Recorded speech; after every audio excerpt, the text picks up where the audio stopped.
कहाँ से आप आई हैं? अर्जनगढ़ से। कहाँ से? अर्जनगढ़। अच्छा, कहाँ पे आता है? ये दिल्ली का लास्ट स्टेशन है। तो आप कितने दिन से यहाँ पे स्टे कर रही हैं? 1 वीक हो गया। और आप टीचर हैं मैंने सुना। हाँ जी।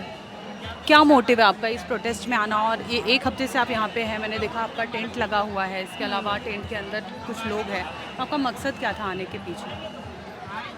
मेरा तो ये था कि जैसे मैं गांव में टीचर हूँ, तो वहाँ पे मेन मेरी लड़कियाँ ही स्टूडेंट्स हैं। उनको ये हो जाता है मैं बड़े घर की बहू बनूँगी, और कभी कभी वहाँ पे बहुत पहुँचे हुए लोग भी हैं, ऊपर के लोग पंचायत का दर्जा दे देते हैं उनको। तो उनकी बातों में आके उनको लुभाने के लिए उन लोगों ने एक पीस ऑफ पेपर 12 पास के सर्टिफिकेट के लिए पढ़ाई छोड़ दी।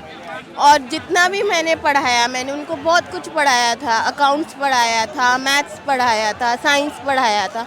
तो वो टीचिंग लाइन में जाके ज़्यादा पैसा कमा सकती थी, पर वो शॉप में चली गई काम करने के लिए, और पूरी की पूरी पढ़ाई जो मेहनत पूरी वेस्ट हो गई, और सिर्फ एक 12 पास का सर्टिफिकेट ही रह गया उनके पास, और कुछ खास हाथ में नहीं आया। क्योंकि आप बेसिकली गांव बैकग्राउंड से आप बता रही कि वहाँ के क्या प्रॉब्लम्स है, लड़कियाँ कैसे क्या कुछ फेस करती है, तो मैं जानना चाहूँगी कि नीट एस्पिरेंट या फिर ऐसे भी स्टूडेंट आपके कांटेक्ट में आए होंगे, उनकी क्या प्रॉब्लम थी और उनकी क्या डिमांड थी जिसे लेकर आप यहाँ पे स्टेज के बराबर में आप बैठी हुई है धरने पर?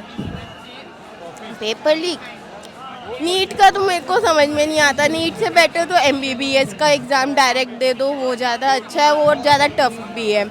बट नीट इन लोगों ने बनाया हुआ है, तो स्टडी लोड कम हो गया है थोड़ा। बट पेपर लीक मतलब 7 साल में 70 पेपर लीक, कुछ तो सिस्टम होना चाहिए। आपकी क्या डिमांड है? मेरी डिमांड यही है कि एजुकेशन सबको हो, सब एजुकेशन को प्रायोरिटी दे। एजुकेशन से ही इकोनॉमी लाइन पर आएगी और सब कुछ सही हो सकता है, जीवन सफल हो सकता है, यथार्थ हो सकता है। तो स्टूडेंट को अगर कोई भी आप इस वीडियो के थ्रू मैसेज देना चाहे तो?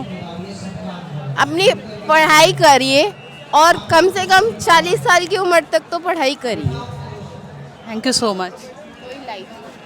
आप देख रहे थे क्राइम तक पर हम लगातार आपको खबरें दिखा रहे हैं इस प्रोटेस्ट से जुड़े हुए, जिसमें आपने देखा कि कई लोग किस तरह से यहाँ पर जीवन अपना व्यतीत कर रहे हैं। पिछले एक हफ्ते से ये टीचर खुद को बता रही है, और इसी जो आप देख रहे हैं इसी जगह पर ये लगातार यहीं पर है। हम खबरें लगातार आपको दिखाते रहेंगे, आप देखते रहिए क्राइम तक।